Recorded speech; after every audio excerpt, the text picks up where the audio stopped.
So shall we do a roll call for this Finance Committee meeting? Sure. Sorry, let me switch over. So Tanya Booty. Kim. Here. And Halpern. Here. And so before we begin with our formal agenda, President Cartha, you have a statement to make? Yes, thank you, Joey, for giving me a few minutes at the start of this this committee meeting. I also wanted to just take an opportunity to thank Dr. Horton for the message that he shared to our community yesterday. I think it was an incredible message. If you haven't had a chance to read it, I strongly recommend, check your email, go to the District 65 website and read it. It's a really powerful statement about what's going on in our world right now and his vision for our district and setting the tone for what his leadership is going to be. So thank you very much for sharing that message with us. It's a hard one to follow up, and I hesitate doing so, but felt that it was important to say something as well from a board perspective. Ahmaud Arbery, Breonna Taylor, George Floyd. How many more names will we be adding to an already too long list? How many more hashtags are we going to create? It's simply too much. Black Lives Matter. These are simple words that should be uncontroversial. Black Lives Matter. But we need to say it over and over again because with everything that is going on in our country, the continued cruel and needless murders of Black people at the hands of those claiming to be protectors of our community, the disproportionate rates of COVID-19 deaths in the Black community, even the indignity of how social distancing rules are enforced differently in white and Black neighborhoods. It is clear that the message has not stuck. Black Lives Matter. I continue to be dumbstruck by people who engage in mind-boggling acts of mental contortion to dismiss or minimize the role that race and racism plays in these acts of police brutality, or in the disparities in health treatment and outcomes, or in the ignorant and hateful words of our national leadership. Black Lives Matter. But let's be clear. These are not problems that exist only in our national politics or in rural communities or in the vague out there. Our community here in Evanston and in District 65 continues to struggle with the truth and urgency of these words. By now, most of us have probably seen or heard of the incident of an Evanston police officer accosting a young Black man with what appears to be excessive and unnecessary force, simply for trying to bear witness. What does it say about our society that my first thought upon hearing of this incident was relief that the young man was not dead? Black Lives Matter. And it isn't just our police and criminal justice systems. We have to confront how racism and white supremacy show up in our schools, and how we advocate for our children, and how we respond to efforts to change longstanding practices that our data shows to be detrimental to Black and Brown students. Even in how we respond to data. Is the initial reaction to want to justify the disparities, or to suggest that income or some other factor is the issue and not race? Is the urge to ask for more data, even when the data continues to show us what we already know to be true? Are we more likely to criticize a tangential comment from a board member or administrator or educator, rather than reflect deeply and sit in the uncomfortable truth of what the data might be telling us? Is there a weariness that the discussion always centers on racial equity? Black Lives Matter. And the truth is that educational policies and practices that are racially inequitable and anti-Black don't just hurt Black students. They hurt every single student in our schools. We often talk about how detrimental it is for our Black students not to see themselves reflected in the curriculum. I don't think we talk often enough about how detrimental it is for our white students not to regularly see Black excellence and the contributions of Black innovation and expertise in our collective history, how that absence only hardens the biases already proven to be developing in our children. Black lives matter. It is important that we do better as a community, that we hold our police force and city representatives to high standards of accountability to address discriminatory behavior against our Black and brown citizens, that we hold both of our school boards and administrations to high standards of accountability to eliminate the racial gap in student outcomes, and that we individually hold ourselves and each other to high standards of accountability to address our own participation in or resistance to anti-racist efforts to dismantle the policies and practices that our data shows us are daily harming our Black and brown children and families. And I want to personally offer a plea as a brown woman of Indian origin to fellow members of the South Asian and Asian American communities. I've been hearing a lot from white leaders speaking to white community members about their role in dismantling institutional racism. And I think I have a responsibility as an Indian American leader to declare that our community also has a role and responsibility in dismantling institutional racism. I often describe us as holding a sort of middle ground in racial politics in this country. Many of us suffer racist attacks against us, particularly post 9/11 and what we are seeing now with respect to COVID-19. But we also often experience the benefits of whiteness and are held up by white America as the model minority, mostly to further an anti-Black agenda. We cannot keep falling for that. We cannot take the middle ground here. When we talk about anti-racism, we can either stand for perpetuating anti-Black policy, or we can stand for dismantling it. And I hope with all my heart that you will join me in standing for dismantling it. And for all of us, it is important that we don't stop saying it until it is reflected in the experience of Black members of our society. Black lives matter. Thank you. Thank you, Suni. Is there anybody else that would like to make a statement?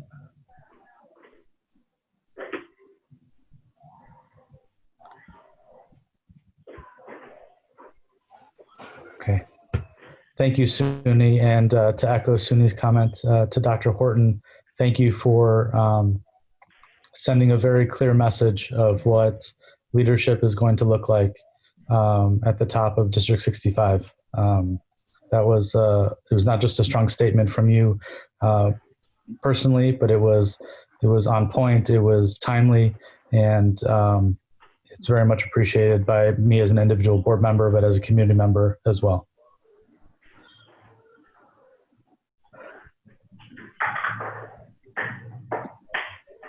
So we have, for our finance committee meeting, which seems so small, we have 7 action items and 1 discussion item on the docket for this evening. We begin with a review of the minutes of May 4th. And I don't know if anybody has any questions or comments about the minutes of the May 4th meeting. But if not, was there a question? I said no. Okay. The Finance Committee recommends that the minutes of the May 4th, 2020 Finance Committee meeting be approved as presented. Second. Kim? Yes. Tanya Budi? Yes. Halpern? Yes. The Click Insurance renewal premium payment, this is an annual action item. Raphael, is there anything new or information that you'd like to add on this action item? I just wanted to recap why we're bringing this up. The district is part of a membership of about 300 school districts that part of a co-op that jointly buys commercial liability insurance to protect the interest of the district. And every year around this time, we come up before the board to let you know what the renewal amount will be for the premium. Now, if you notice, the premium is going up close to 10%, 9.8% from last year. And that really has a lot to do with our claim history based on claims we filed before the cooperative. That's the reason for the increase. Any questions, please? I do not. And how does this premium compare to fiscal year 20's premium? It's higher by 9.8% from prior year. And it's based strictly on claim history. Great. If we file more claims, the insurance co-op attempts to make sure the claims, the risk are spread equally among members. So if we have lower claim, our rates will go down. If we have higher claims, it will go up. So that's based on our claim history. Okay. Thank you. When you say we, Raphael, do you mean we, the cooperative, or we, the district? We, the district. So compared to what the co-op does is they look at the relative level of claims among all members. And members that have lower than average claims are actually refunded money. So their rates are lower. But folks that have higher than what the average claim rate is, they ask to contribute more in order to even the playing field, if you will. That makes sense. Okay, thank you. So we're going to have to contribute more because this has gone up by 9.8%, but it's something that fluctuates from year to year. Yes, it is. Depending on how much claims we file, how many claims we filed before the co-op, yes. Okay, thank you. Any other questions about this? Okay, if not, the Finance Committee recommends that the insurance renewal and the budgeted payment of the premium of $380,104 for fiscal year 21 be presented to the full board for approval. Second. Kim, Yes. Tanya Rudy, Yes. Ilpern, Yes. Action item 3 is the self-workers compensation renewal premium for fiscal year 21. Another big number, another annual number, and hopefully something that one day will be impacted by some proper workers' compensation legislation in the state of Illinois, but we'll keep waiting.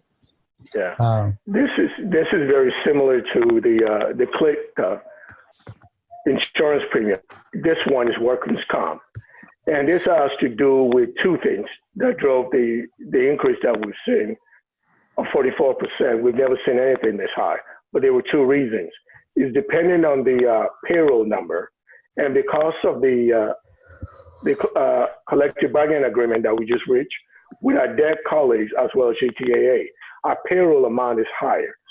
Therefore, the potential for filing claim is higher because of the higher payroll. Additionally, going back the last 3 years, there's been a higher claim rate in our district compared to the average. And so they use a 3-year moving average. And so based on that, they're looking to recapture the payout that the cooperative has made, hence the increase of 44%.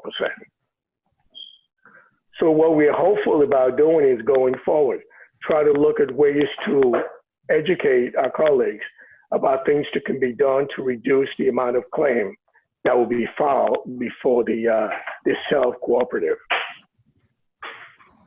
Can you give an example of what types of things members could do that would help lower this overall number? We can do more education among our members, particularly as it relates to our building and ground staff, making sure that we do a better job of cleaning our buildings so we don't have any spill and fall in front of the building, on the side of the building. We do that now, but I'm sure we can improve that. So any claim that an employee brings that's related to workman's comp, we will try to educate our teammates to make sure that they are more careful in the way they move around on district facilities. Those are some of the things that we can do, education and information to improve the level of claim that we file. Okay, because this claim itself, I mean, in the chart, the 13% increase of professional employee estimated payroll, the overall exposures to the district as it relates to payroll relate to our contract. But what you're talking about are educating people on better workplace habits to prevent the need for tapping into this insurance. Okay. Thank you. Any other questions about this premium?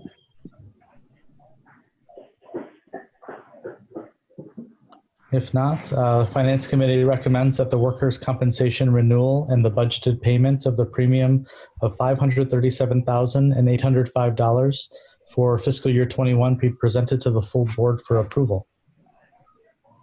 Second. Great. Kim, Yes. Tanya Budi, Yes. Halpern, Yes. Also on our annual docket, the Finance Committee is going to review the prevailing wage resolution for fiscal year 21. Raphael, can you share the annual prevailing wage agreement? This is pursuant to legislation passed by the state legislator that requires that any municipality or government-related entity that contracts out for services with a vendor ensures that those vendors pay prevailing wage, and that rate goes up every year. So we're required to do that to make sure folks are not paid substandard wages. That's what the requirement of this is. So we have to bring it before the board as required by any other governmental entity to have the governing board approve the prevailing wage. That's what this is all about. So as a governing body who works to approve plans for things like capital improvements through contractors, we understand this is an agreement that we ask people to commit to. How do we know that they're in fact doing it? What evidence do they give or assurance do they give the district that they're in fact doing it? One thing that we do, every time we go out, we actually let out bids. There's a requirement in there where the bidders have to certify that they will be paying a prevailing wage. And periodically, the Department of Labor in the state of Illinois will do audits, and they will ask us to contact those vendors and provide them payroll data. And if those payroll data doesn't support the certification that the vendor makes, that will be in violation of the rules. And it can result in jeopardy to that business. That's how it's monitored.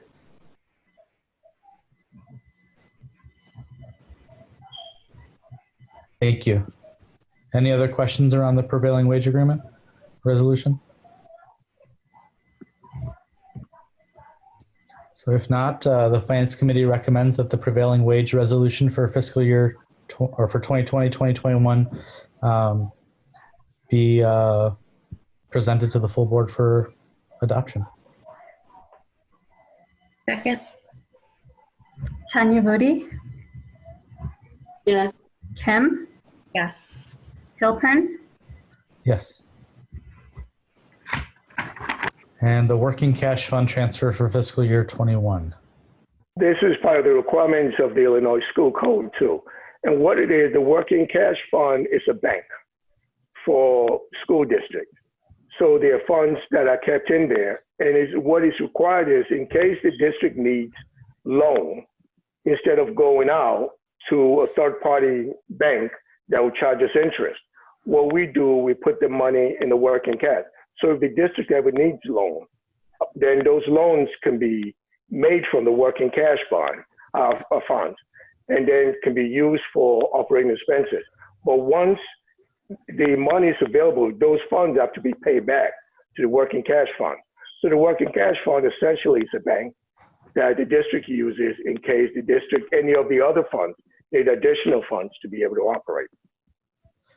And this resolution is us as a board agreeing to naming you, Raphael, as our CFO to be the treasurer and the holder of those funds and manager of those funds.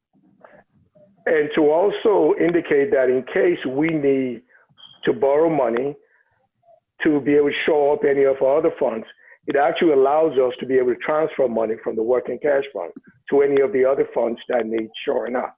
And once that is done, and those funds get back to where they need to be because of really the receipt of tax extension, then those funds have to be paid back to the working cash fund. So it authorized the financial team in the district to be able to transfer money from the working cash fund as a loan in case it is needed, and then paid back as required. But I just want to say we don't anticipate needing this because we have enough reserves, but we just do it as a matter of law, just in case it ever comes to be. Thank you. Any questions around the working cash? Just a quick one. Is there a certain percentage or a certain amount that has to be kept in the fund, like a minimum amount? There's no minimum amount, no.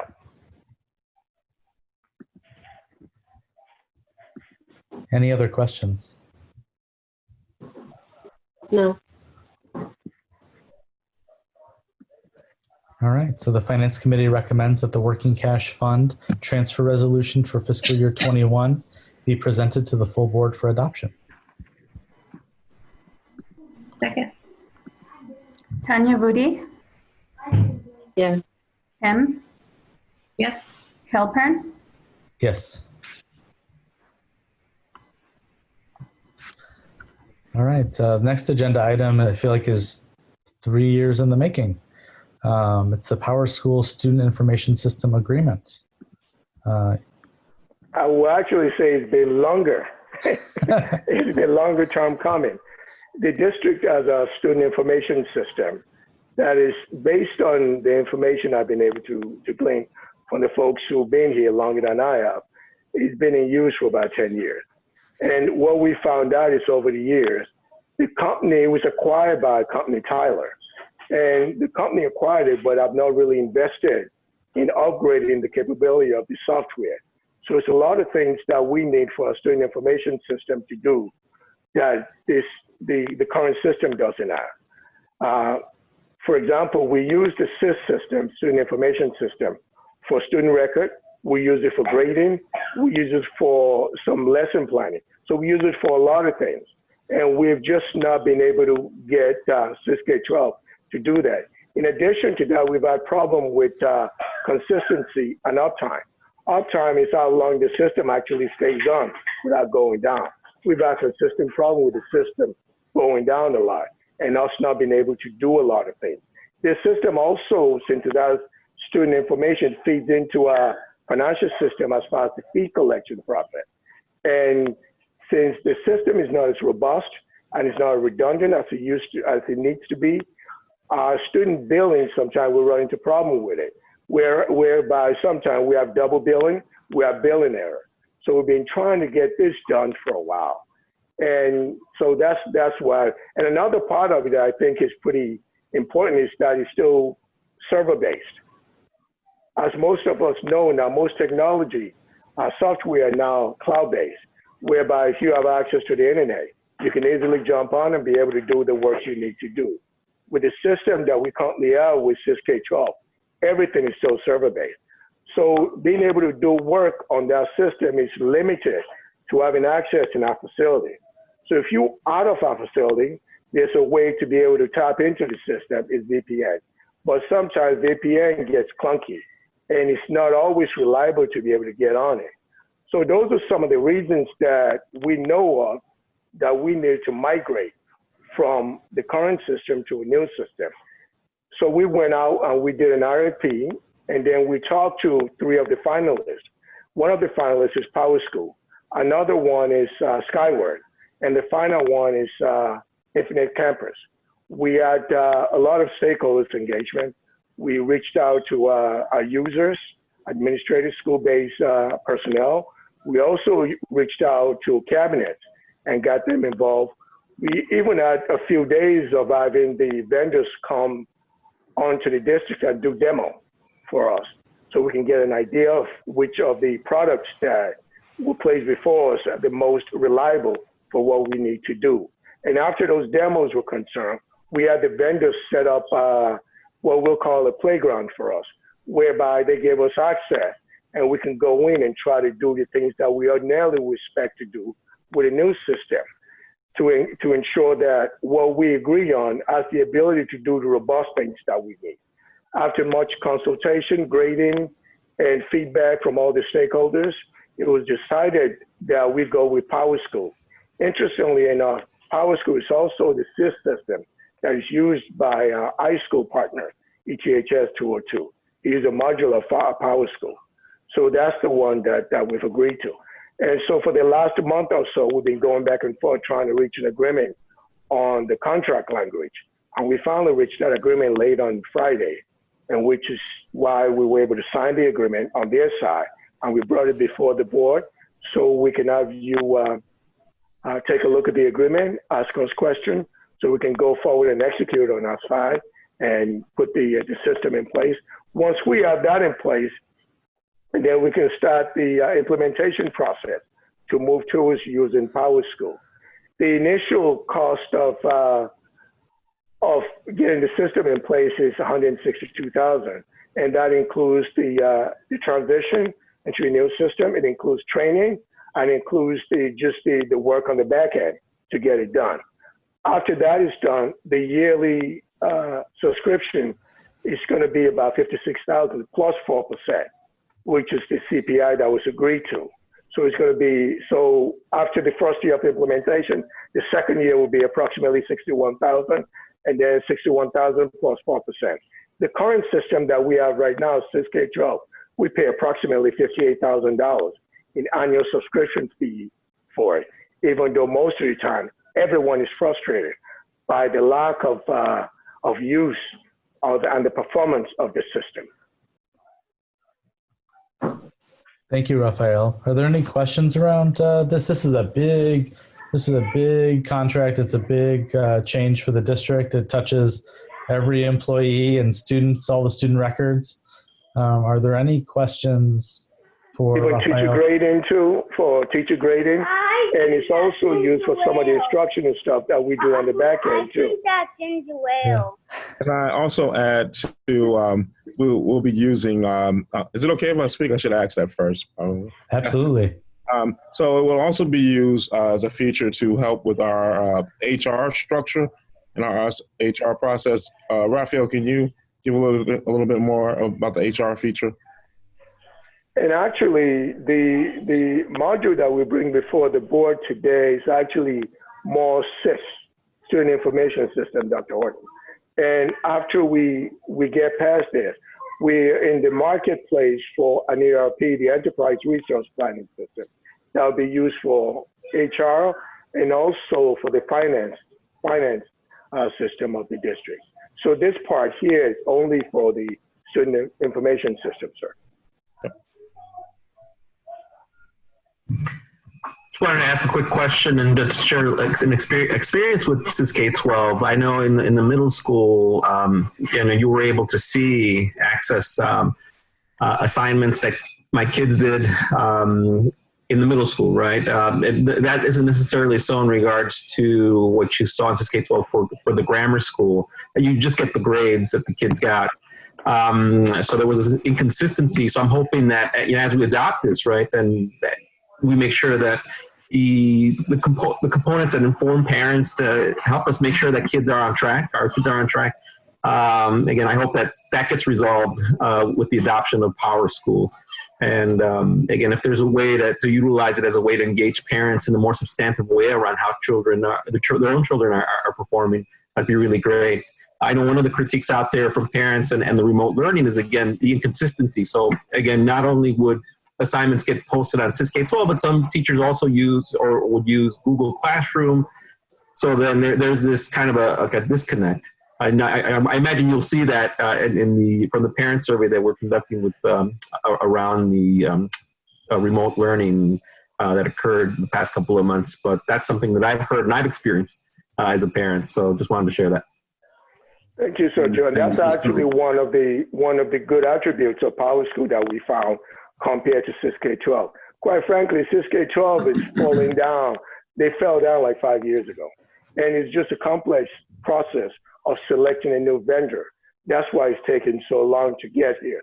We knew K-12 wasn't doing what it was supposed to do. The firm that acquired it years ago made a decision, strategic financial decision, not to invest in building the infrastructure behind it. So they were just kind of harvesting money behind it. So one of the key components of Power School is the parent engagement portion that we are very excited about, that will do some of those things that you mentioned, Sonia. Having the Power School system in both the high school and our district will help too for parents, because it'll be the same system, and parents will definitely appreciate that, so there's not a learning curve. Yes, sir. So this contract, Raphael, also includes 12 days of on-site training. Yes, sir. I imagine that's for people, generally that are working on the back-end setups and reports and things like that. What does the training look like for the end users, the people that have to take the daily attendance, those types of people that need training that maybe don't need a whole day of training? So the 12 days of training that we negotiated, we can use it any way we see fit. So some of that training, it will be for setup and for the folks who are going to be, the technical folks in IT who are going to be doing the work on it. But we are hoping that we can also use some of that time to be able to do a trainer-trainer model. So we have some of our team members who get training from Power School and then go ahead and build a schedule of training for all the users district-wide. This will be the folks in the front office at our schools, and also some of our educators and our TAs in the classroom, so that they have the ability to be able to relate to the system and use it optimally for grading and things like that, and also to engage parents. Great. Any other questions? Just a quick one, Raphael, and I'm sorry if this was in the contract language somewhere. I didn't read it with a fine-tooth comb, but what kind of support does Power School provide within this contract? I know you said there's, our IT will be trained to do the back end, but it sounds like the previous system, they didn't do the maintenance. So what kinds of maintenance and updates and stuff like that will they do, and what will we do on our end? Thank you for asking that question. That was actually why the contract negotiation process took 5 weeks. Once we had the agreement in principle, we then looked at the agreement with a fine-tooth comb. We engaged the service of our legal team. And what we found out is that based on the experience that he's had working with other school districts, about 12 of them, there were some issues that we are concerned about, especially as it relates to uptime, which is when the system is actually running the way it's supposed to be running. So we went back and forth. And some of the things that was promised to us is that they guarantee a certain percentage of uptime for the system to actually work the way it's supposed to. And one of the, even though they guaranteed in writing, we were looking for a way to edge against that, just in case they don't keep their word. So one of the things that we put in the contract is that if the uptime doesn't get to a minimum level, we have the ability to be able to give them notice after a year and go out to another, to kind of cancel the contract. They were really opposed to that, but we thought that was the leverage that we had to keep them honest. They don't want, it takes a lot of time for a software designer to get their money back. Normally it takes about 3 to 4 years before they get the money that they invest in putting the software together. So they were reluctant to give us the opportunity, the ability to be able to walk away from the contract year to year. But we were concerned enough about the same issues that you raised that we insisted on that being part of the agreement. And they eventually agreed to it. And we also wanted to make sure that by us insisting on that, agreeing to that, they wouldn't raise the rate they would charge us year to year. So we put that in the language too. So the original rate of increase of 4% stayed, and we had the ability after the first year of providing notice whether we'll stay with them or not. So we really believe the best way to keep a vendor honest about their obligation to a customer is to have the ability to walk away if performance is not up to par. And we put that in the contract. And that's what took some of the longest time going back and forth to ensure that stays in the contract.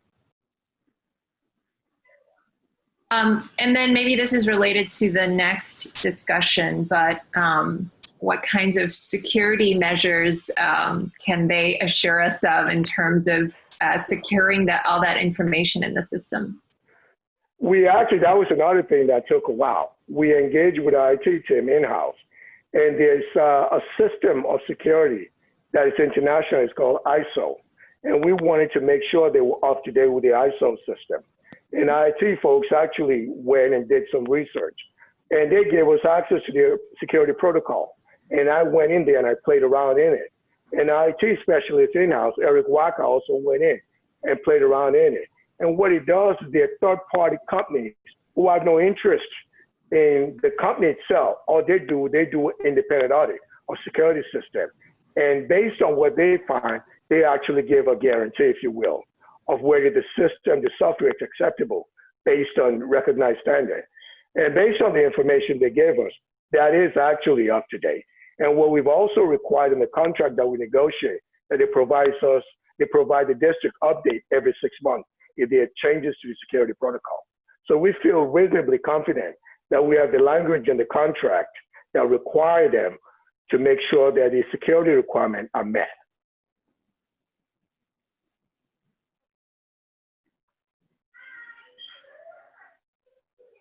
Any other questions as it relates to Power School?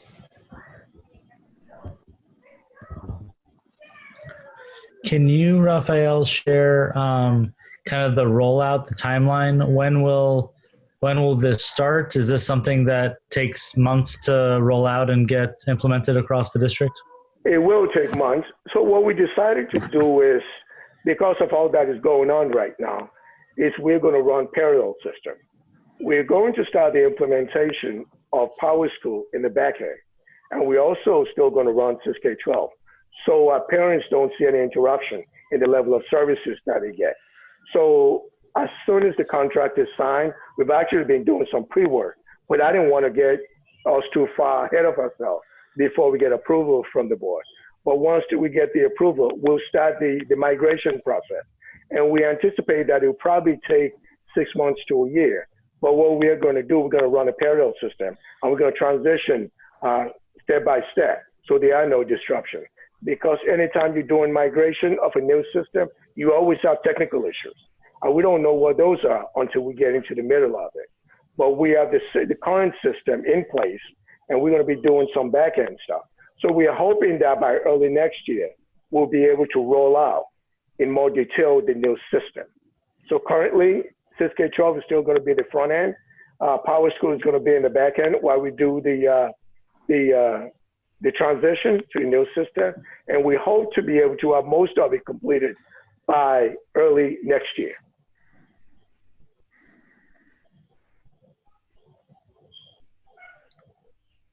Thank you. Thank you. Any other questions related to the Power School item?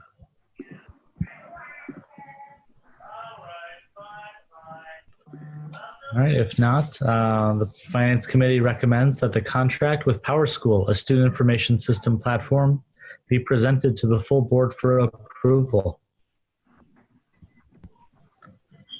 Second.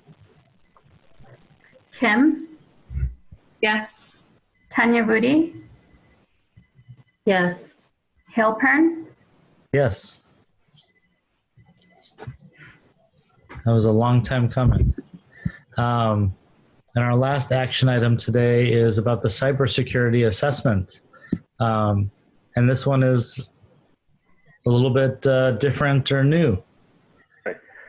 So this is somewhat related to the question that Sula asked earlier.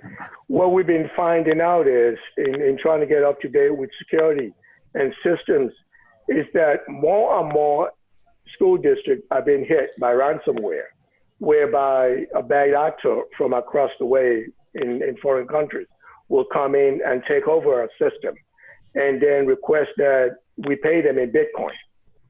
And if we don't, and what we've been finding out, two situations, whereby a school district actually pays the ransomware and then the systems are released.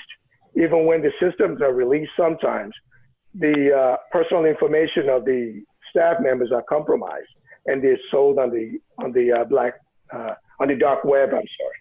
So what we've been trying to do is the other situation is where the school district decides not to pay, and then it takes between a year to 2 years to be able to re-image all the information that has been trapped by the ransomware actors. So that's more of what we're seeing. It's actually happening everywhere, but it's happening more in the education field, especially in school districts, because as a rule, we tend not to think it's going to happen to us, and we tend not to invest resources. School districts don't invest resources in trying to do an independent analysis of where we are as far as the ability of threat assessment. I will give you an example of a situation that really brought this to forth, that made us realize we really need to do this.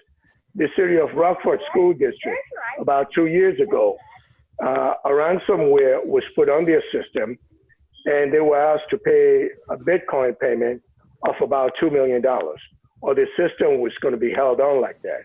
And the district decided not to pay. And for about 2 months, they had no access to their system, no access to email, no access to the financial payment system, no access to HR system, nothing. And they had to start using pen and paper to start doing everything they used to do on computer systems. And they've spent up to date close to $2 million in trying to reassemble the system that they have in place. So in recognition of that, what the cyber experts have been telling us is that we need to do a threat assessment, not just depending on the folks that we have in-house, our employees, telling us how secure or redundant our system is. The best practice is actually to hire a third-party independent threat assessor to come in and actually try to see if they can penetrate the system. And if they can get in, they may use things like social engineering. They may use things as system vulnerability just to get in.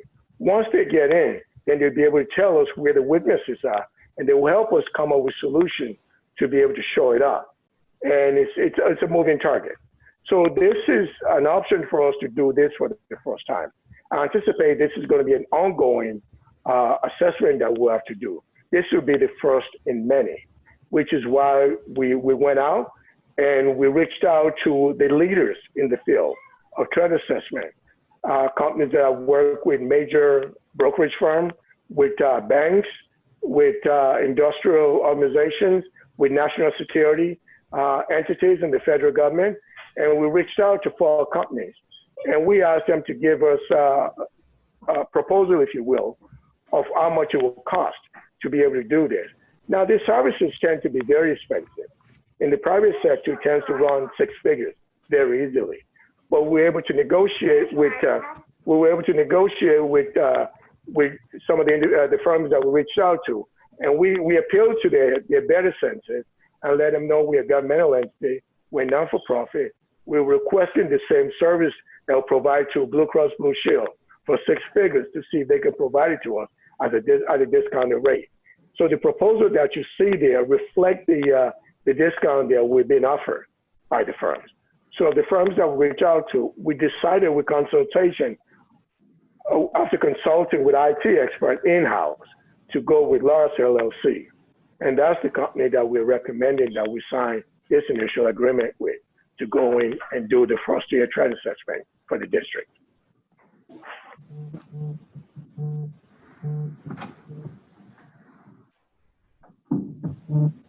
I know that there were, some questions. Yeah, just when they do the threat assessment, presumably they would find some vulnerabilities that we then need to address, right? When they look at all the systems and identify where we need to shore up our security.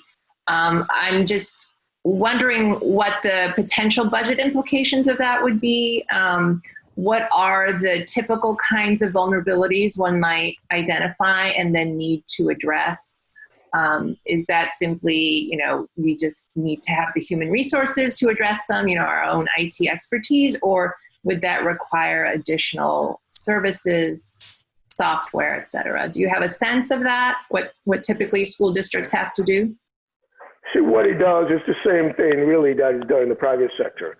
What they would do, they'll come back with a report, and it varies.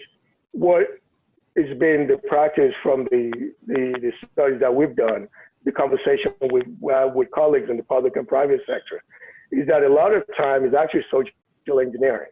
That's what causes some of the problems, whereby someone gets an email that looks similar to what we were saying, and they will ask them to click it, and as soon as they click it, it takes over a system. That's one of the big finds that we see. Another thing may be a system patch, where they make recommendation that maybe the system that we currently use is not as up to date as we need for it to be, and then we'll go back and look at how to improve that. So it's kind of like moving the goalposts. So there's really no set way to determine what the outcome is going to be. What we know is that every time we come out with a solution, the bad guys come out with a counter solution. So it's an ongoing thing. There's really no destination. It's a process whereby we try to come up with ways to secure a system. And the way of doing that can be varied. But I don't anticipate it's going to involve hiring someone. I think with what we know about system is normally technology. It's also training to our users to make sure they're more aware and they're more suspicious about when they get stuff that looks legitimate, and just reaching out and verifying before they click on stuff. Yeah, at our university at Northwestern, we do get periodic emails from our IT department warning us of different phishing scams, right? It will look like this, or it might use this kind of language. So that might need to, I don't know how many phishing scams District 65 gets. Oh, we get a lot. We get a lot. We get a lot. I'll give you the latest example was someone saying, oh, I've just changed my bank. I need for you to update my direct deposit. And it may be someone whose identity has been compromised. And that person will have their information. And they will send an email that look remarkably legit. And if we're not careful, we will actually change that person's direct deposit. And their paycheck will start being deposited into a bank overseas. So we get a lot of different threats right now.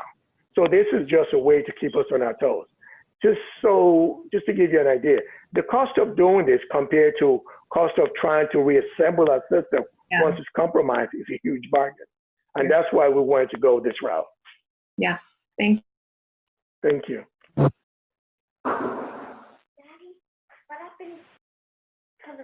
I guess my question, which is similar to Sula's, was, and I'm not sure there's an answer to this, is what if the risk assessment comes back and pushes District 65 systems or infrastructure in a way of safety and security, but our safety and security mechanisms match the industry standard, right? Where do we decide where to invest more or less, as it relates to, the software subscriptions we have, the SIS tools that we use, right?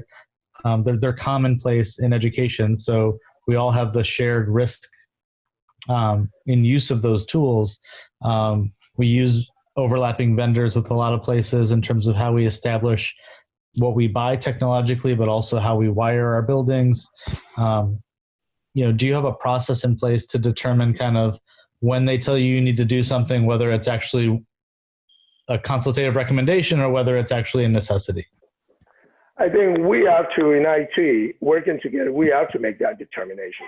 You're absolutely right. We have to make a determination of a cost-benefit analysis.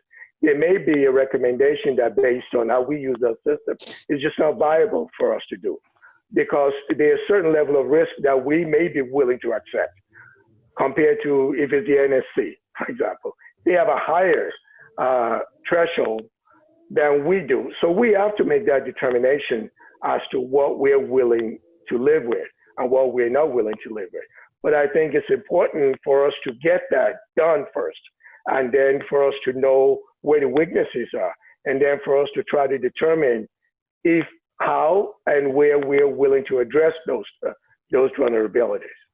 The one thing that I'm going to say, guys, is that, no matter how sophisticated we become in our security, there are pirates on the other side that continue to create structures.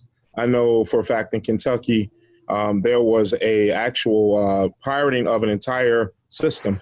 And they were requiring money for the school districts to receive their access back. And it was pretty ugly. And we in JCPS, we were victims a couple of times. Well, one major time with a vendor, actually, when requiring a check for $100,000. And they had replicated systems the whole nine. So an example that I think what you were describing earlier, Raphael, like in my system, even when I log into my computer on any device in my email, it has to send me a code to my phone. While it seems annoying, it's really just the next level that we have to think about taking. So I think as we continue to build, there are people on the other side who built the system for us that turn rogue and find ways to beat it. So that's we'll never have it fully solved, but definitely continue to try to move quickly. Thank you. Thank you, Dr. Hart. One thing I also want to lay on that is we talked to our commercial liability insurance carrier, which is Arthur Gallagher. They're one of the largest insurance carrier in the world. And what they tell us, they do business in the education and the private sector. What they tell us is they find it now more and more that the pirates and the bad guy targeting education, school district more, because of the fact that there's a sense that nothing is ever going to happen to us. And we don't want to be that school district where we haven't done everything we can. Now, am I saying after we do everything we can, nothing is going to go wrong? I'm not saying that. But at least we can sit down and say, we've done absolutely everything we can. So if something does happen, we put ourselves in a position to be able to weather.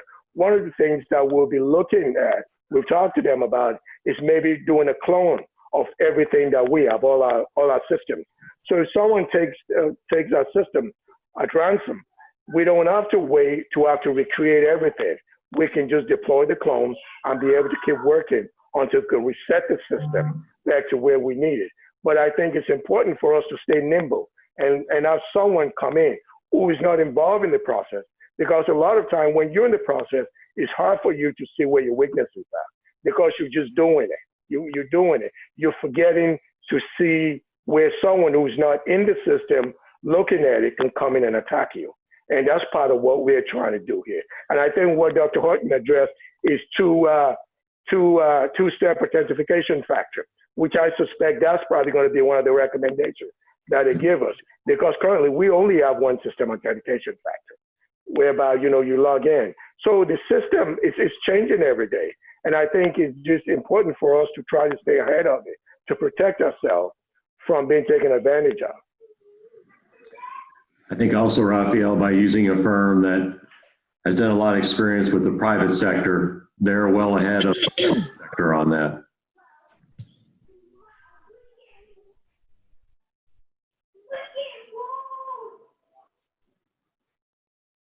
Thank you. Are there any other questions as it relates to the cybersecurity audit?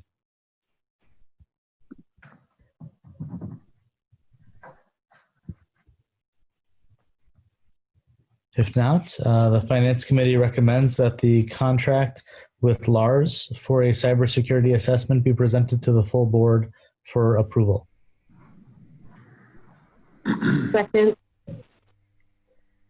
Kim, Yes.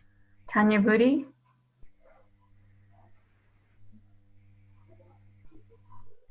Halpern, Yes. And I'm sorry, Raphael, I meant to say thank you for taking the security of not just the infrastructure of the school district, but also student and staff information, very important.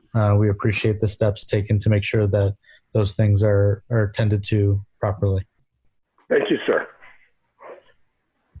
And our discussion item for today is the review of the fiscal year 20 projected and actual revenues and expenditures and the fiscal year 21 draft tentative budgets for the school district and park.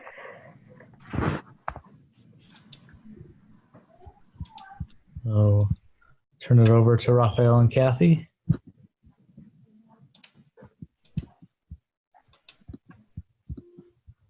So we have tonight we have a presentation of FY20 projected actuals and a draft tentative budget. It's not the actual tentative budget. We will meet again in August, and by then we will have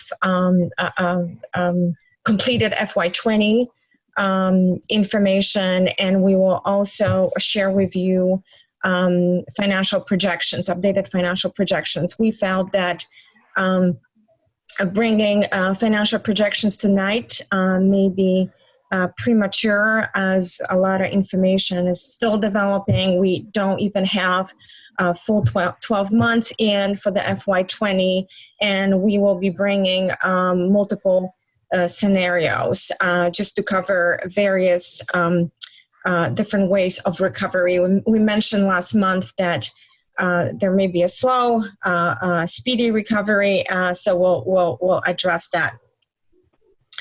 And I just want to acknowledge that we are still in the midst of the COVID-19 pandemic that is affecting our entire nation, community, District 65 schools, finances, but we are operating. We are providing our students, our families with remote learning, and we also continue to provide services to our community and to our staff. So let's look at the current fiscal year. And these are projected figures, so they are subject to change. Under the circumstances, the numbers are looking pretty good. We are projecting to collect 98% of the revenues and spend 98% of the expenditures. We projected an operating surplus of $5.5 million. Our surplus will be slightly smaller, and it's also because we are prepaying certain FY21 expenditures. At the beginning of the meeting, Raphael discussed workers' compensation premium and commercial liability. It's about $900,000 altogether.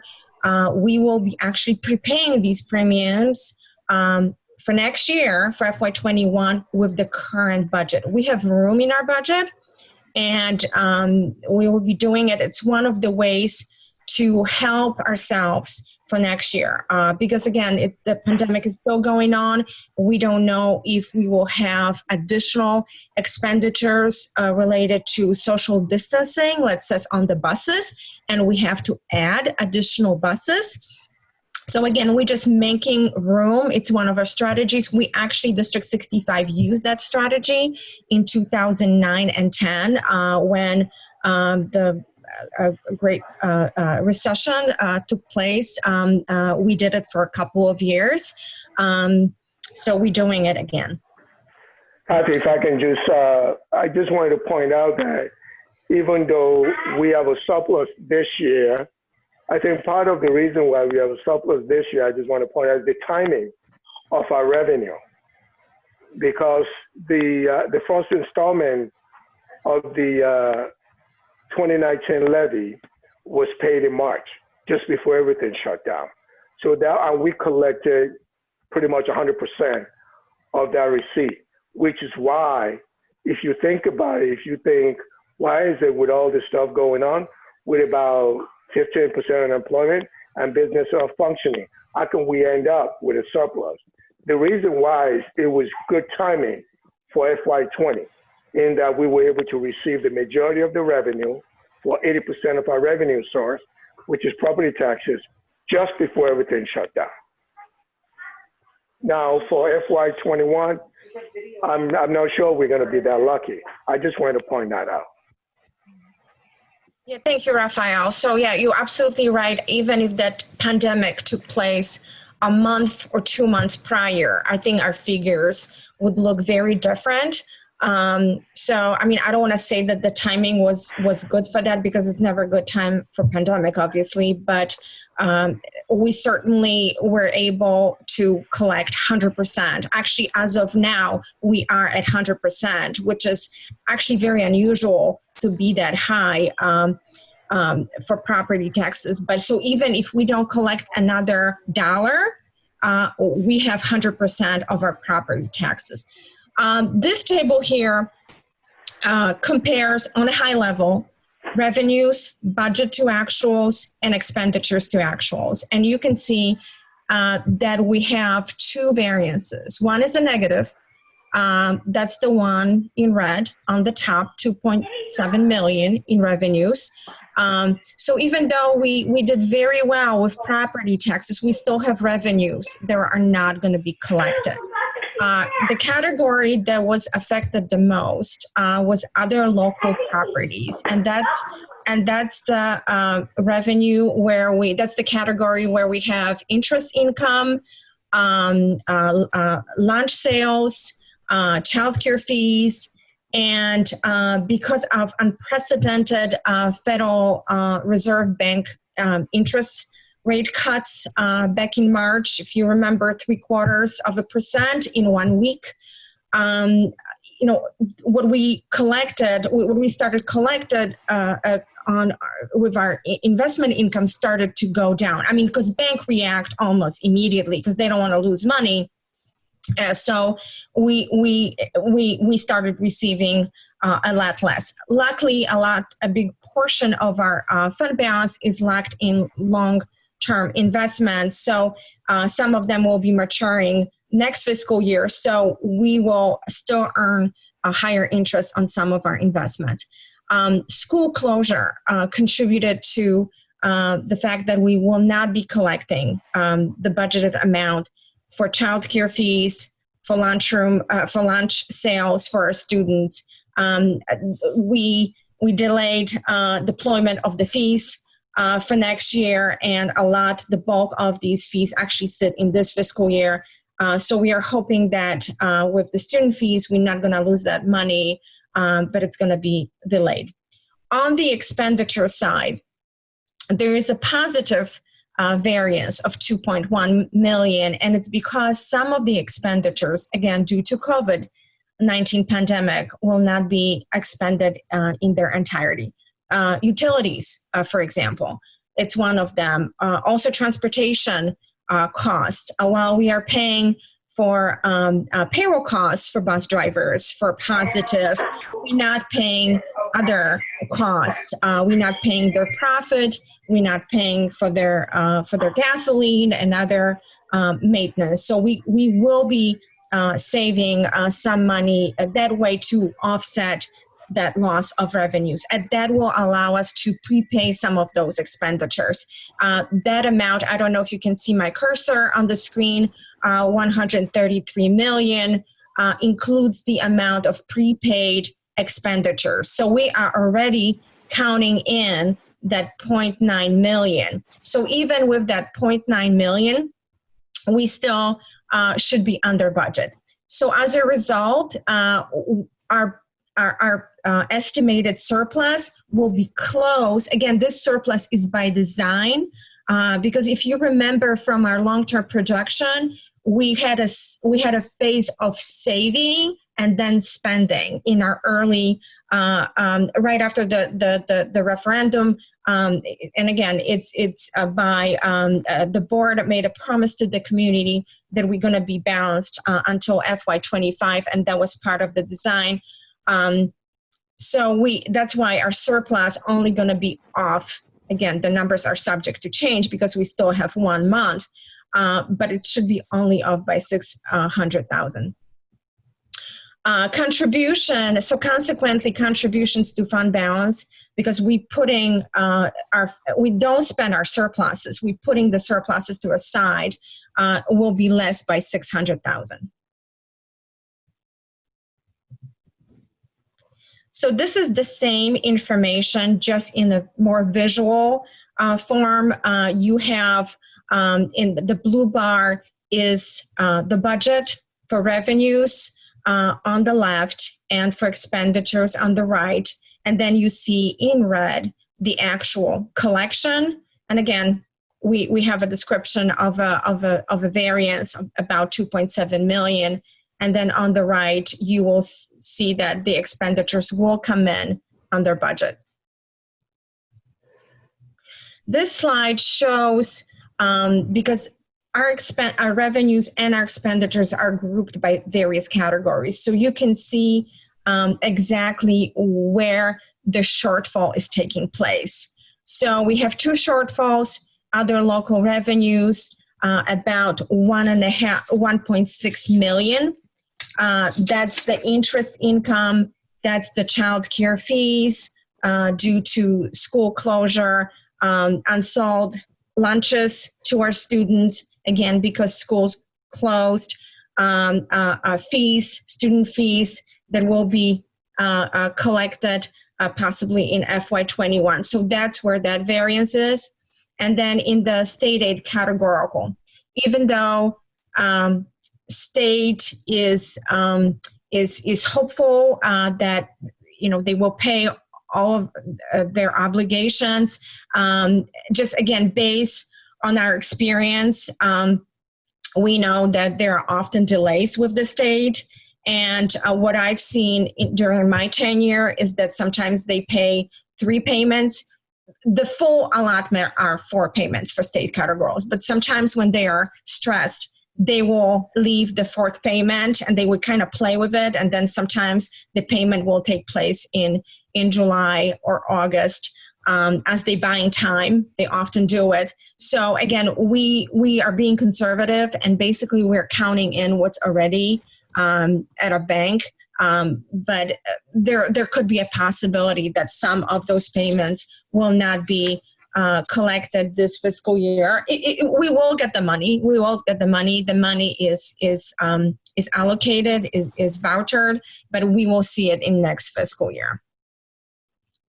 And same thing on the expenditure. So again, this is more detailed information. You can see again 2 variances. One in salaries, which is smaller. Some of our salaries are not being paid because I'm talking about some stipends and some payments related to summer school, and then also supplies and materials, and that's mainly utilities. Some of our utilities are categorized as purchase services, and some are categorized as supplies, and the biggest variance actually will be in supplies and materials.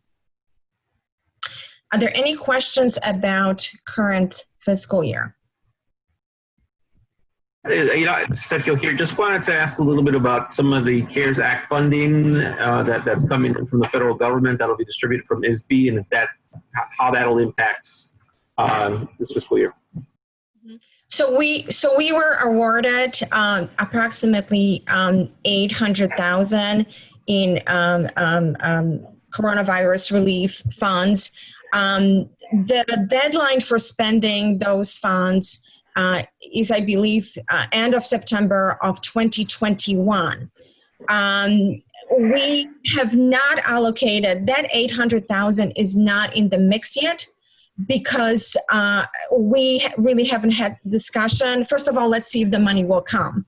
And then when it comes, we will develop a plan where we need to deploy the funds and in which fiscal year the spending will fall, because I can imagine, because it's federal funding, you have to spend it first, and then you have to send proof that you spend it, and then you will be reimbursed.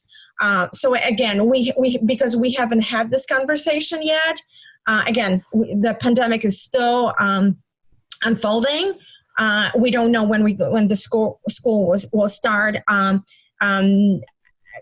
We may add those funds to the next year's budget if the decision is made that the funds will be spent.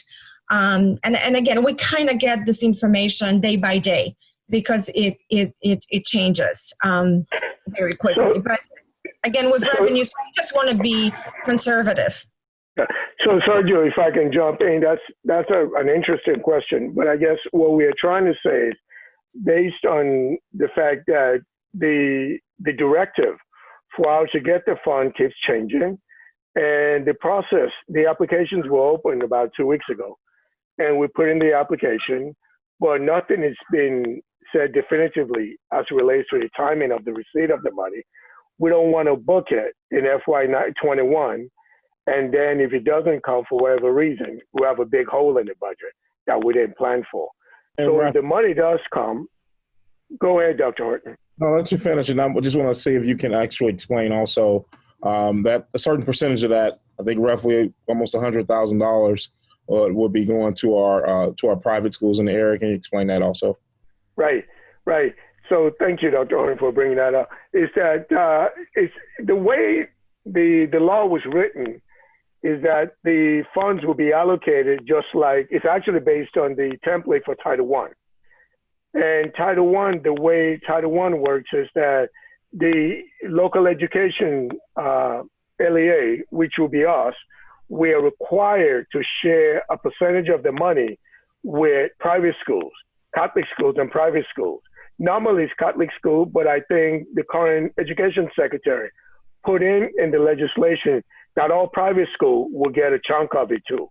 So in addition to just parochial school, which is normally the entity that gets a flow through from the district, Betsy DeVos requested that other private school be entitled to approximately $100,000 of the receipt.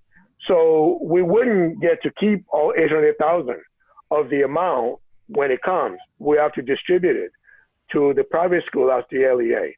So that's the reason why we try to be very careful when we're expecting revenue that we don't have as much control on, not to build a budget around it and then end up with a big hole at the end of the day. Whereas we're spending money that we don't know how likely we are to receive.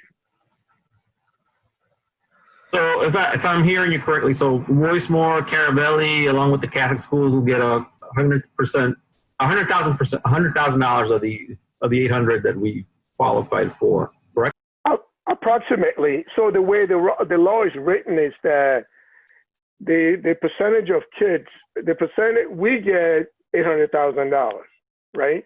And then private schools, depending on the percentage of kids that are Title I eligible, they get part of what we get, just like we currently do with parochial school. So we don't know what we projecting and estimating that is 100,000, but it could very well be more or it could be less. But we have to share more than what we traditionally would share. Thank you for the clarification. Thank you. Questions about the current fiscal year? If not, let's move to FY21 budget. It will be our 19th consecutive balanced budget. At this point, we are estimating about a surplus, operating surplus of approximately $700,000. We wanted to leave a small cushion because there may be, probably will be adjustment to our revenue assumptions, and we may have additional expenditures to mitigate the effects of the COVID pandemic. I already mentioned the social distancing on busing. There could be additional ones. Spending in our budget is aligned with district's priorities and strategic initiatives, and they include improving instructional core, especially ensuring their students of color have access to Common Core aligned grade level standards. We will be working on our on the district's culture, organizational culture. We started doing it a few years back, so this is a continuation. We're going to continue working on multi-tier system of support. Of course, we are committed to equity now more than ever. Improvement of instructional, and we will continue to make sure that we improve e-learning for our families, for our students. We also working on our recruitment initiatives and professional development. And the last one, of course, we want to make sure that whatever we do, we have financial stability and sustainability. Moving to revenues. Revenues are projected to increase by 1% over FY20 actuals, but they will be decreasing by 1% from the current budget. They will be, property taxes are subject to increase of 1.9 CPI. That's actually a CPI from calendar year of 2018. Usually we feel the effect of the CPI 3 years later. Because of the pandemic, we have adjusted collection rate from 98.5. Our collection rate in Evanston was always high, over 98%, to 96%. And we are not sure if we have to actually decrease it even more. But with those two assumptions, with the 1.9 CPI and a lower collection rate, our property taxes are actually flat for next year. So it's a freeze. I mean, for us, it really means a freeze in our biggest revenue source. We also have very big decreases in other local revenues. I already mentioned the categories, primarily investment income. We really don't know what's going to happen with childcare fees, if the families will be able to afford those fees. So again, we are adjusting down some of the assumptions. This slide illustrates historic data for Consumer Price Index, CPI. And just want to show you the CPI that will be affecting next year, the CPI for 2018. We know the increase next year. It's going to be 2.3. Again, we don't know how long the collection rate will be impaired by the pandemic or the economic crisis that will follow. The bar in red represents a projected CPI. And I would say that this is actually a very optimistic projection, because right now the CPI is 0.3%. If I were to bet my money, I would probably bet on something like what we saw in 2008, that it's going to be very close to zero. Again, if it comes in 1.5, that's going to be amazing. But again, I think it really depends what's going to happen with the economy post-pandemic. I just wanted to point out that it's interesting over the years, whenever we do a revenue projection, we've had folks come at us and say, you were too conservative, you were too conservative. Yes. You should do 2%, you should do 2.5%, you should do 3%. And this is some of the reasons why we are conservative with revenue. Because if you were too optimistic and the revenue comes in much lower than what you project, it's got catastrophic ramification for programs, because that's what directs how we choose to spend money. So we always want to make sure that we're super conservative when it comes to revenue and a little bit more aggressive when it comes to expenditure. It's much easier to add revenues versus build a budget on revenues that do not materialize. So continuing with assumptions for revenues, CPPRT, which stands for Corporate Property, Personal Property Replacement Tax. It's a tax that businesses pay. We are projecting that it will decrease by at least 25%. And again, when we bring the assumptions, when we bring the long-term projections in August, we'll bring projections with different variations, because it may be, again, businesses were paralyzed for almost 3 months. So they were not producing, they were not paying. This number, this decrease may be actually much larger than 25%. Other local revenues are also decreasing by 17%. State funding is projected to be flat. Again, we actually feel optimistic. The state feels optimistic. I know they were able to secure some loans from federal government. So right now we have flat assumption.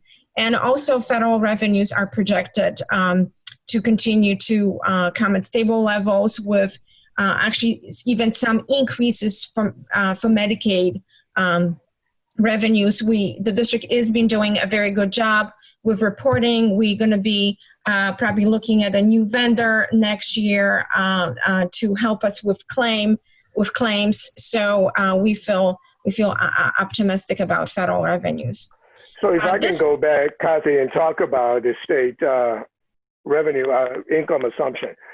On last Friday, the legislature actually passed a budget, which is surprising. The budget they passed during the abbreviated legislative session that ended on Friday actually shows no decrease in education funding. It actually even shows some slight increase for special education reimbursement, which is interesting with all the pandemic issue related to state revenue that is going on. But the way the state was able to balance that budget is, as part of the CARES Act, the Federal Reserve is giving out loans to state. In the state of Illinois, if you look at the revenue that the state is projecting to receive in FY21 and compared to the expenditure that is estimated, there's a deficit of $6 billion. And what the state has done is, the state is expecting to get a loan from the Federal Reserve of $5 billion to cover that $6 billion deficit. And there will be some other additional borrowing. So based on that, the budget that was actually passed actually shows that we will not suffer any decrease in funding. So I just wanted to share that out. I was pleasantly surprised about that. But part of me kind of feels like, wait to see that. But that was the budget that the state passed last Friday. Thank you. So this pie chart represents our operating revenues, and you can see that the district relies heavily on local property taxes. Almost 79% of our revenue comes from local funding. And again, those revenues will be, in a way, frozen next year. There will be no increase. Moving to expenditures, our expenditures are increasing 4% over FY20, again, current fiscal year actuals, and 2% over the current budget. And the costs are increasing primarily because of staffing. We have 3.7 new FTEs, net new FTEs, in the budget. We also have contractual increases. Current contracts with our educators, with our paraprofessionals, will expire at the end of FY24. Cost of transportation, that's another very high increase, 15%. Special education tuition and the park school category is increasing by 11%, and also instructional supplies. So this is a list of new positions, but again, only 3.7 net positions in the budget. We actually adding 31.7 positions, but we eliminating through attrition, through we redefining some of the positions, 28. So net 3.7. I'm not going to read every single position of this from the screen, but you can see that we have 3 positions that are redefined. Basically, 3 roles and titles of 3 administrators in our districts are changing. And then we have new positions added. The bulk of them are budget neutral. They're funded either with dollars that used to be spent on consultants or other positions. For example, we had facility coordinator position that is not going to be filled. Tommy is retiring, or we have, and we adding 2 positions, 2 maintenance positions. And right now these functions are being covered with overtime. So in a way, we will be saving money by adding some of these positions. Some of the positions, especially the educators' positions, the special services positions, are positions that are driven by student needs. So they have to be added by students' IEPs, they have to be added to the budget, or by student enrollment, because you do see one ESL teacher there. And again, 3.7 FTE. We did a lot of work with our budget to make sure that we have a balanced budget. Again, by law, by school law, we have to have a balanced budget. I mentioned attrition, efficiencies. We are renegotiating contracts.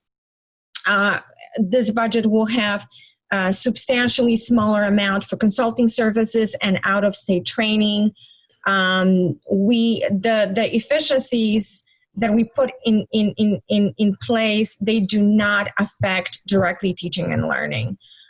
Certain expenditures are being delayed.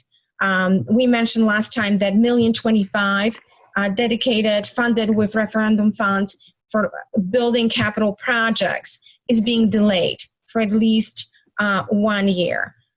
We also prepaying workers' compensation and commercial liability. So as a result, we are right now projecting a balanced budget. Again, it will look slightly different. Next time you will see tentative budget. But again, we will be, if there are, let's say, additional expenditures that we have to add, additional buses, we'll work to balance that budget. Another pie chart showing the makeup of our expenditures. And again, from what you can take from this chart is that we spent over 80% of our budget on people. 69% are salaries and 12% are benefits. So a very small portion on our budget is actually spent on tangible items and on services. Part of this presentation is also Park School. Park School Advisory Committee met last week, I believe, or 2 weeks ago. We reviewed the budget. The committee reviewed the budget for Park School, which is a joint agreement with District 202.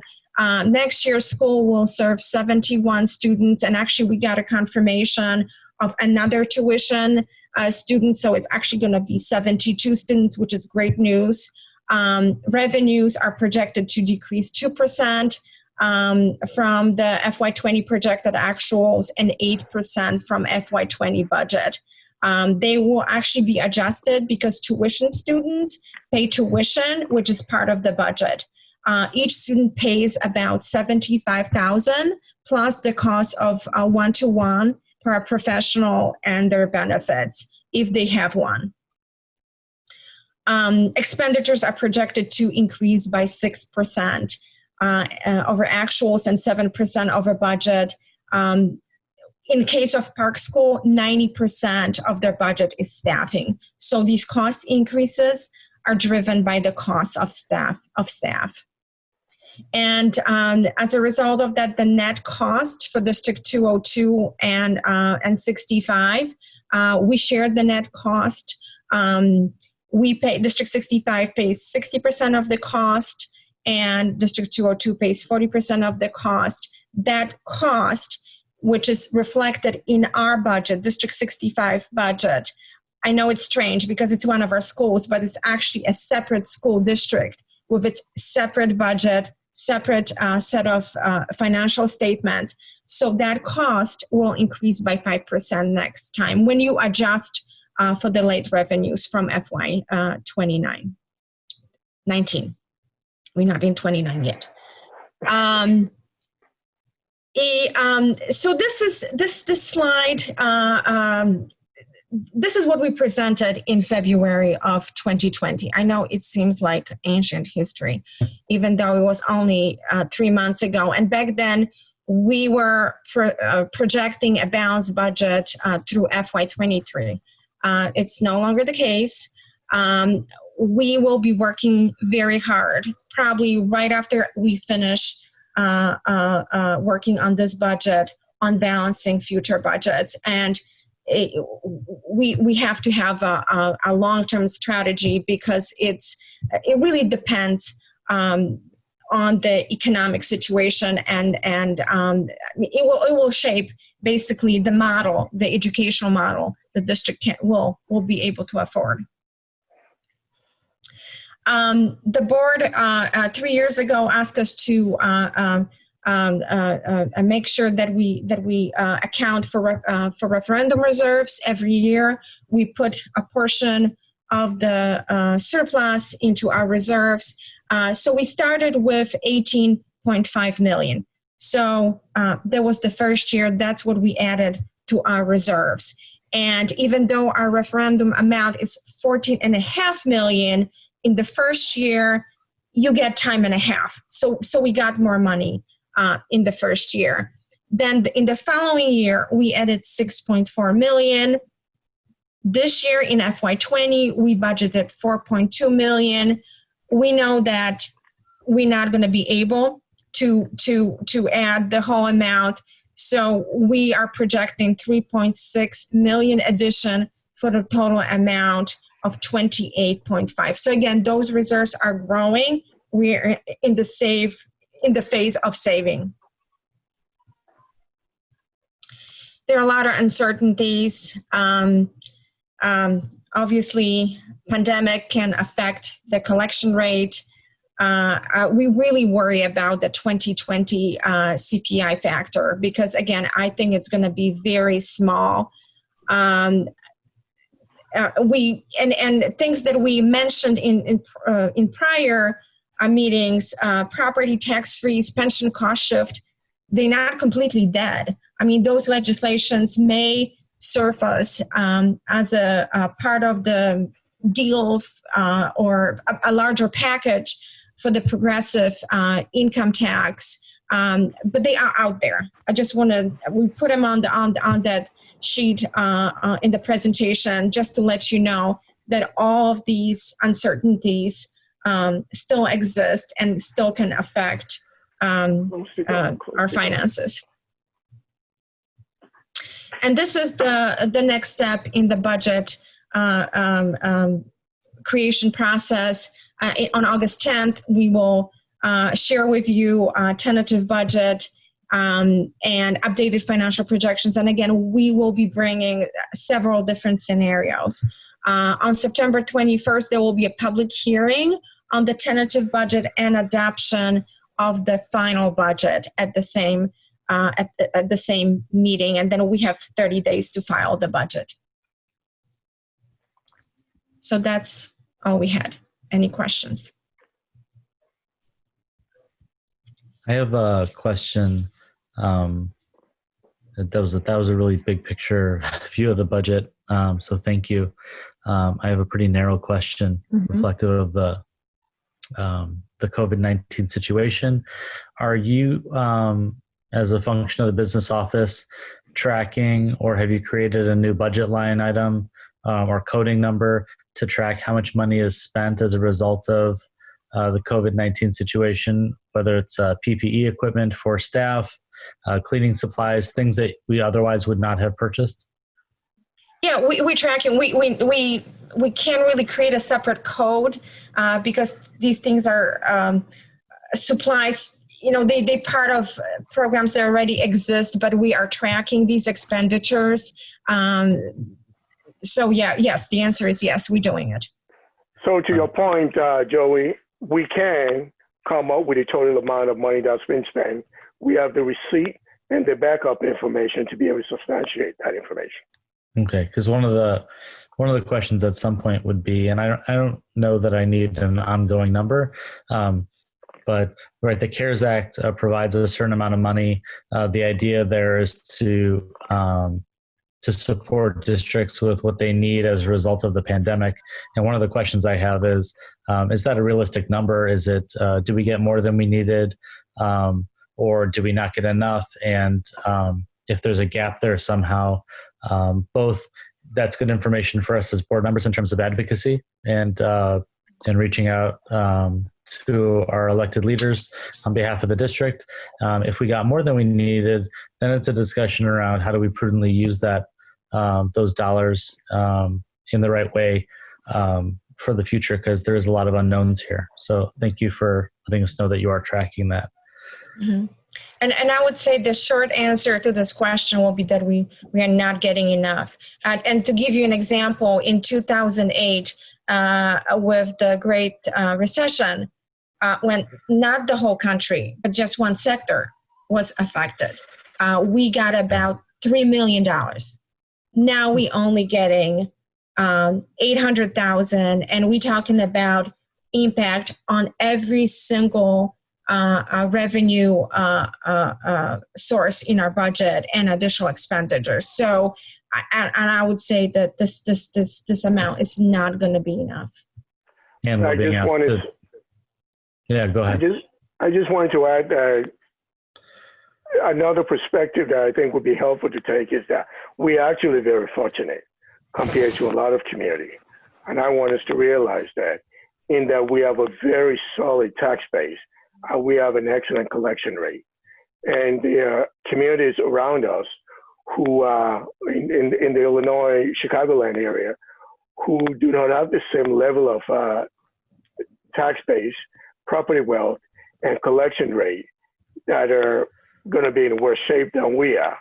So we are concerned, but I think it's also important to note that compared to a lot of other school districts, we're in a very good shape. Other questions from the board? I had just thank you for this presentation, and I can only imagine how difficult it is to try to create a budget with so many uncertainties out there. My question is regarding the reclassified and added positions for next year. In particular, and I don't know if this maybe is a question for Phil or Heidi or for Dr. Horton, on the 12 learning behavior specialists, if we could hear a little bit more about that. I think in maybe it was Romy's presentation or in some other presentation, there was reference to 12 additional special education educators. And so I'm assuming that's who those are. Can we just hear a little bit about what that, because I believe that's a new class, like the learning behavior specialist is a new position. So can we just hear a little bit about what that is? Those are, go ahead. There you go ahead. Those are our special education teachers. When Romy worked to conduct an audit of her department, one of the things that she found is that we had some caseload issues that needed to be resolved. We are also aware of the fact that we have some learning gaps for our children of color as well as for our children who have individualized education plans. So that is specifically designed to address those organization needs. Okay, great. Thank you. Other questions? I have a question. Kathy, you had mentioned that y'all will be getting to work on making a plan for the projected shortfall that are coming up. And I'm just curious if y'all could tell us a little bit more about thoughts that are, or plans that are in place to engage stakeholders in those discussions. I think if I can jump in, based on a conversation we've had with Dr. Horton. Dr. Horton is very convinced that the best action to take is to engage community members and stakeholders in how we decide to manage the increase in the growth of the budget. So that is something that is talked to us about while we're preparing the budget for FY21. So that is in fact something that we are going to do. It's not a decision that we're going to make on our own. It's not a decision that cabinet is going to make on its own. It's going to be driven by input from folks who have stake and folks in the community, and of course board members, as to how the decision is made, as to what to let go of and what not to let go of. And so just to kind of piggyback on that, we have to brainstorm and come up with a process that will make sense in this virtual world so we can get feedback that's valuable. I would love for us to be able to go to certain parts of Evanston and kind of present our budget and get some feedback and using a model type process, but it's very difficult to do that. We can't do that now, of course. And then virtually, it would not necessarily be able to get the same type of participation. So we'll be working on a structure. And if you guys have any suggestions or recommendations of how to do that with the community, we'll be open to it for sure. Thank you. I'd like to add to that the board really directed the administration to begin looking at cuts internally that could continue to streamline and create greater sustainability for our school district. And we've engaged in those conversations with cabinet members during the past semester. And so a number of those things have already been identified. I think, Anya, to your point of engaging the community, it really needs to be around additional measures that need to be taken. Because we're gonna have to dig really deeply in order to have our finances targeted to be able to achieve these very aggressive goals that we have for closing the achievement gap, as well as continuing to strengthen our equity practices in the district. Thank you.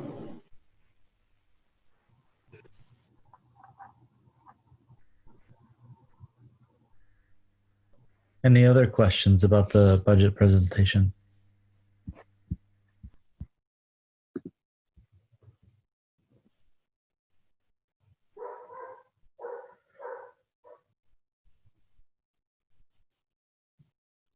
Kathy, Raphael, thank you. It's odd that felt like a positive budget presentation, but relative to past ones, but such are the times. I really think it is a positive budget presentation because, as I said earlier before, we're in a better shape than a lot of school districts. And I think for all the work that we have ahead of us, for the work that we want to do to increase student achievement, especially focusing on students of color, Black and brown children, we have the resources to be able to start addressing that compared to some of the other school districts in the area. So with all that is taking place, with all that is still going on, I feel very sanguine and encouraged about our access to resources to be able to do this important work. Thank you, Raphael. And I think I love hearing you say that we have the resources because I think the biggest part of this puzzle is figuring out how to put the money in the right places in a more efficient manner so that it meets our bigger goals for equity and for student achievement, particularly for our students of color, and making sure that our system is right-sized instead of in an upsize and downsizing momentum. So that will be the task before us as we get to the other side of summer.